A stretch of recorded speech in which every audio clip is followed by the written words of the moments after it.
स्थान में अगर गुरु चांडाल हो तो एक ज़्यादा प्रॉब्लम ये रहता है कि घर का वास्तु प्रॉब्लमेबल फैक्टर पे रहता है। ठीक है, ऐसे आदमी को घर चेंज करें या घर खरीदने से पहले बहुत सोच समझ के खरीदना लेना चाहिए। ठीक है, और कभी कभार ऐसे कंडीशन में घर बिचवा भी देता है। ठीक है, और बहुत संभावना रहता है, केवल चतुर्थ में राहु भी बैठे तो बहुत संभावना रहता है कि उसके घर के नीचे का एनर्जी कहीं ना कहीं, चतुर्थ और द्वितीय में मैं देखा हूँ, सीवियर नेगेटिव एनर्जी फ्लो होता है। ऐसे लोगों को अपने घर का रेगुलर वास्तु क्लीनिंग करना चाहिए।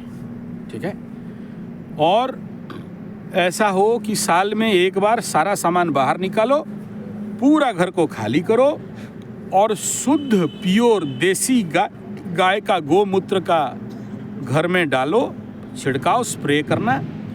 गूगल और एनर्जी जो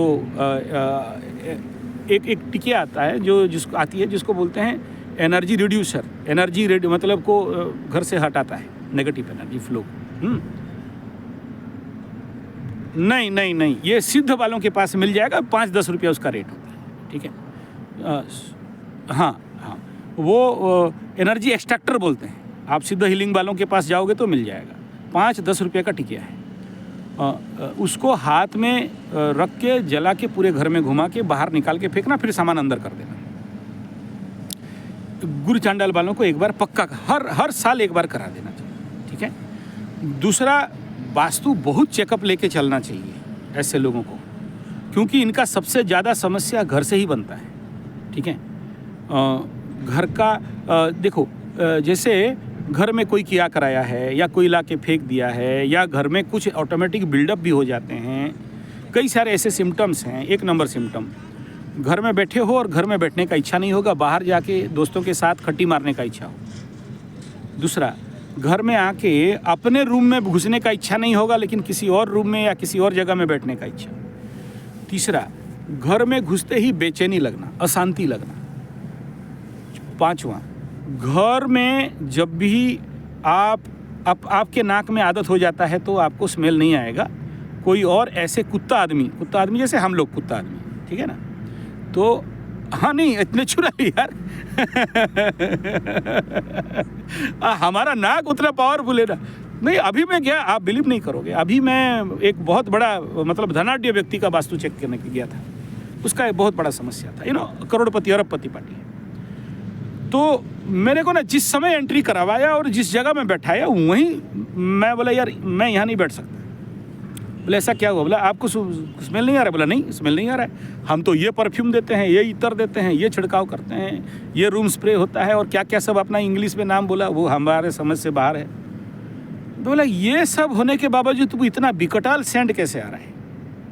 तो वो बात को टाल गए, आगे चले गए और पूरा मीटिंग ख़त्म हुआ। पूरा एक दिन का मेरा होल डे का पूरा बुक किया था वो। जब वापस रिटर्न आया तो मैं बोला यार बता यहाँ पर क्या है? बोला यहाँ पर ना मेरा बाप का और माँ का अस्थि है। बोला रे मूर्ख, उतना देर तक मेरा दिमाग खा रहा है, समस्या तो यहाँ पड़ा हुआ है। तेरा घर है या मसान घाट?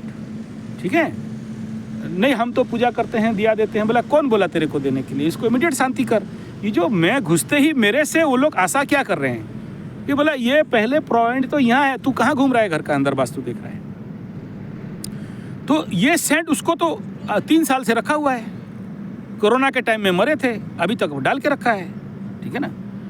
तो आप देखो कि अस्थि एक जगह में ऐसे कहाँ से स्मेल आएगा? और 100 आदमी को भी बुला दो, किसी को स्मेल नहीं आ रहा है, मेरे को आ रहा है। ठीक है ना? तो ये तो हमारा मतलब साधना समझ लो या ईश्वर कृपा समझ लो या गुरु आशीर्वाद समझ लो।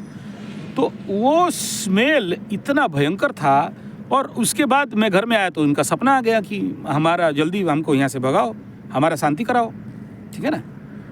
तो ऐसे संभावना बहुत। अब मैं क्या बोल रहा हूँ, आप पकड़ लो ऐसे किसी घर खरीद लिए या भाड़े में रह रहे हो या चले गए और वो हरामी कुत्ता लोग अपना माँ बाप का अस्थि वहाँ छोड़ दिया, गया जी नहीं किया, त्रिवेणी नहीं किया और आप ऐसा घर ले गए।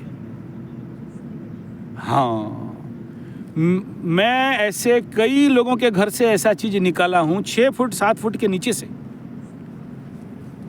है खेल बहुत सहज, इसमें कोई तीसमार खां वाली बात नहीं है, काम बहुत सहज है, लेकिन उसको करवाने वालों का जो हम लोगों का, हमें भी ठुकाई पड़ जाता है। इतना सब कवच किलक लेस होके जाने के बावजूद भी ठुकाई पड़ती है, ठीक है। हाँ, तो ये संभावना रहता है, ठीक है। तो इसमें बहुत थोड़ा सा मैं ऐसे कहूँगा कि चतुर्थ द्वितीय जिसका पीड़ित है उनको, अभी देखो एक केस अमेरिका का था, मिट्टी लाया था सुंघाने के लिए, मैं 14 दिन तक मेरा हालत खराब था। हाँ, तो इमेजिन करो ना एक बार कि उस जमीन में कितना नेगेटिव एनर्जी रहेगा जो हम जैसे आदमी को ठसा देता है, तो ना वो एनर्जी आपको डाइवर्ट नहीं करेगा क्या? आप कितना भी पूजा पाठ जब तब कर लो, ठीक है ना, वो एनर्जी डाइवर्ट कर देगा। हाँ, उसमें दिया बाती करते रहना चाहिए, जो धूप दिखाना चाहिए बैलेंस के लिए, लेकिन कंप्लीट रेमेडी तो तभी होगा ना जब वहाँ से उसको आउट करोगे। तो फिर आपका घर 10 करोड़ का है, 20 करोड़ का है, क्या मतलब बन गया? ठीक है ना। एक मुंबई का केस था जो बोला कि